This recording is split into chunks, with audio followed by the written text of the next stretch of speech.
pour expliquer d'abord qui nous sommes. C'est tout à l'heure Rokia qui va vous l'expliquer, ainsi que notre démarche et tout ce qu'on est en train de faire en France pour défendre nos ressources et lutter contre ce pillage. Ensuite, nous allons tenter un peu ce que disait tout à l'heure Khali, d'expliquer nos démarches à l'international, c'est-à-dire pourquoi on a été rencontrer la direction de l'ITIE au niveau de leur conseil d'administration en France. On avait la chance que ça se tenait en France, à Paris notamment en juin. Pourquoi on fait cette démarche vers les organismes internationaux? Quel est l'enjeu qui est derrière? Donc, d'être un peu didactique sur cette question et expliquer, parce que beaucoup de Sénégalais ne savent pas ce que c'est l'ITIE, et pourtant, Macky Sall tous les jours brandit l'ITIE pour justifier comme quoi il est traçable, il est clair, et qu'il n'a rien fait de mal, et qu'il est même accepté qu'il a la meilleure note en Afrique. Le troisième point, c'est expliquer un peu notre démarche au niveau de Total, ce que nous avons fait au niveau de Total, pourquoi on a été là-bas, et quels sont les problèmes que l'on pose, pour finir un peu sur les objectifs que nous nous sommes fixés au niveau de ce collectif dans le court terme, d'ici la rentrée de septembre 2019.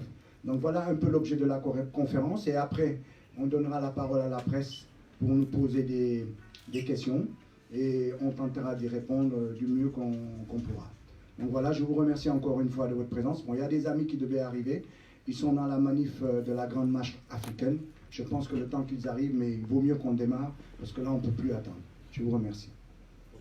Vous êtes en direct sur Diamono TV. Donc, sans plus tarder, nous démarrons cette conférence par vous présenter le collectif. C'est le collectif citoyen des Sénégalais résidant en France pour la défense des ressources naturelles. Alors, pourquoi le collectif? C'est un rassemblement de citoyens sénégalais résidant en France, de tous bords, sans casquette politique, des citoyens alertés par la situation préoccupante du pays et conscients des conséquences de la mauvaise gestion de nos gouvernants concernant les ressources minières et conscients de l'enjeu sur la génération future.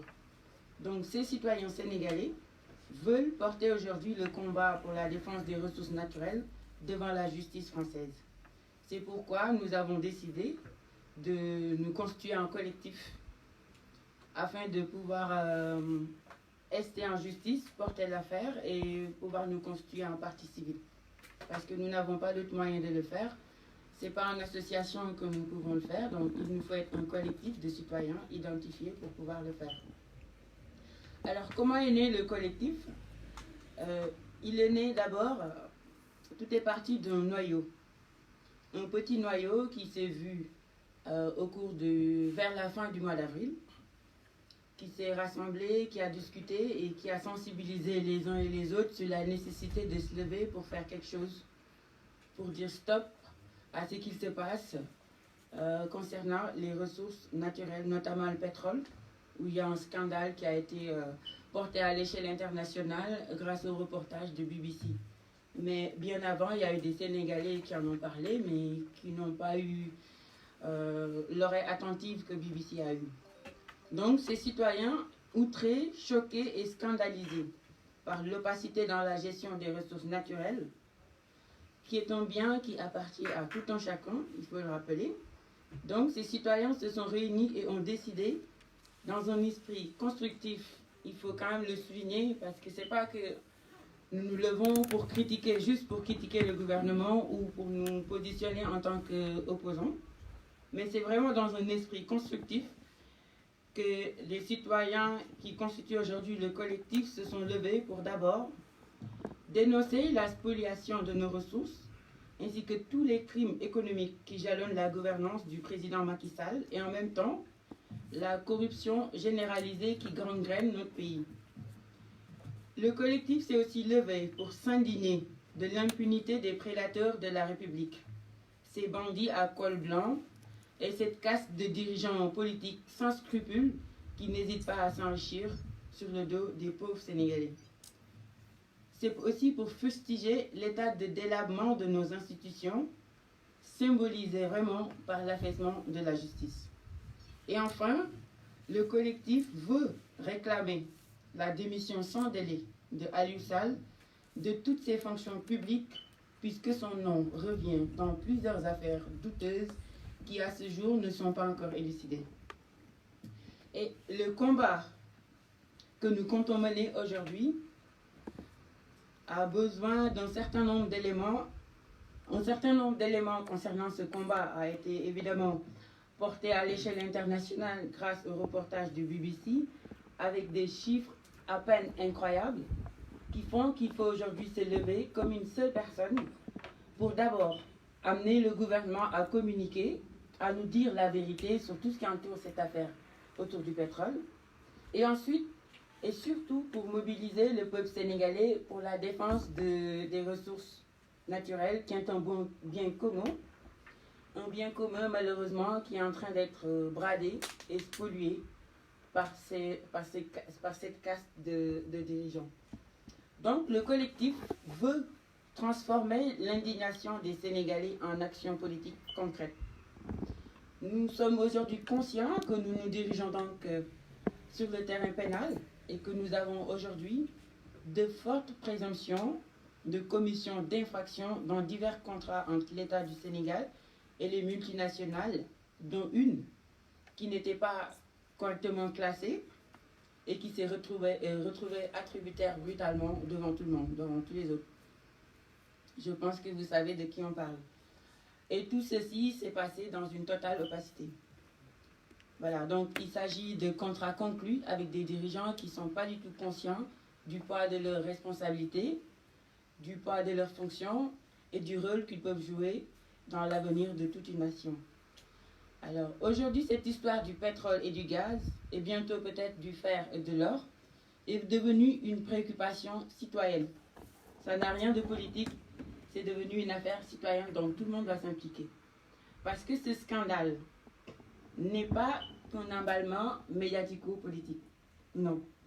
Il est révélateur de corruption et de népotisme au sommet de l'État, de mœurs politiques qui plombent aujourd'hui l'envol du Sénégal, qui est aujourd'hui paradoxalement riche de son sous-sol et de ses eaux, mais qui a son peuple qui souffre et qui trime pour se soigner correctement, pour éduquer ses enfants, pour manger, etc. La liste est longue. Donc le collectif a décidé de se battre pour ouvrir des perspectives et devenir un outil de pression sur nos gouvernants pour faire respecter la loi et régner la transparence dans la gestion des ressources naturelles. On y croit tous et on va s'investir dans la mesure de notre foi et de notre patriotisme. Alors, comment est né le collectif? C'est comme je le disais tout à l'heure, dans un premier temps, c'est né d'un travail de contact entre citoyens vers la fin du mois d'avril. Et par la suite, ce noyau a tenu plusieurs rencontres durant le mois de mai et aussi 2 conférences téléphoniques. Et tout ceci a abouti évidemment à la création du collectif qui par la suite a été validé par une assemblée générale au cours d'une réunion physique. Et puis l'assemblée, soucieuse d'une meilleure et plus efficiente organisation, a décidé de mettre sur pied des pôles de travail. Il s'agit du pôle administratif, du pôle juridique et évidemment du pôle communication. Voilà, le pôle administratif, c'était d'abord pour saisir le Quai d'Orsay, pour lui adresser une lettre à la lumière des accords qui lient la France et le Sénégal. Une lettre et une plainte à partager avec nos concitoyens qui devraient l'adresser au procureur Bassirou Gueye.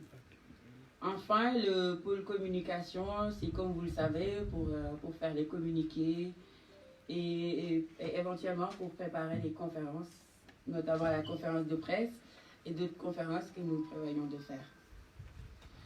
Alors, pour le moment, nous avons posé des actes. Nous avons posé des actes qui sont, je pense, importants et intéressants, notamment sur le plan juridique. Sur le plan juridique. Parce que le débat qui se pose, évidemment, ça tourne autour de l'intérêt à agir en France. Mais l'intérêt à agir, nous avons des éléments fondamentaux dans ce combat judiciaire que nous voulons mener. C'est-à-dire que la citoyenneté sénégalaise, que nous avons tous, puisqu'il s'agit d'un collectif, donc de personnes physiques, Et puis le deuxième élément pour faire valoir l'interagir sera le rattachement sur le territoire français. Concernant ce deuxième point, nous avons été en contact avec un cabinet d'avocats parisiens, notamment un avocat qui est inscrit au barreau de Paris depuis 1981, c'est ça? Il s'agit de Maître Azoumé. Voilà, nous nous sommes attachés donc les services de Maître Azoumé et nous avons commencé un travail de collecte d'informations. Et je peux vous assurer qu'à l'heure actuelle, nous avons des présomptions de dessous de table, de bonus de signature, de malversation économique et de détournement de fonds. Et tout ceci évidemment lié aux contrats qui ont été signés avec des multinationales. Donc voilà, vous comprendrez aussi que nous détenons des informations que pour le moment, comme nous nous dirigeons vers un combat au niveau de la justice française, que nous ne pouvons pas partager pour le moment avec le public. Mais sachez, chers journalistes, que nous avons des éléments qui peuvent nous permettre aujourd'hui de porter ce combat devant la justice française. Voilà, donc je passe la parole à Ben. Oui.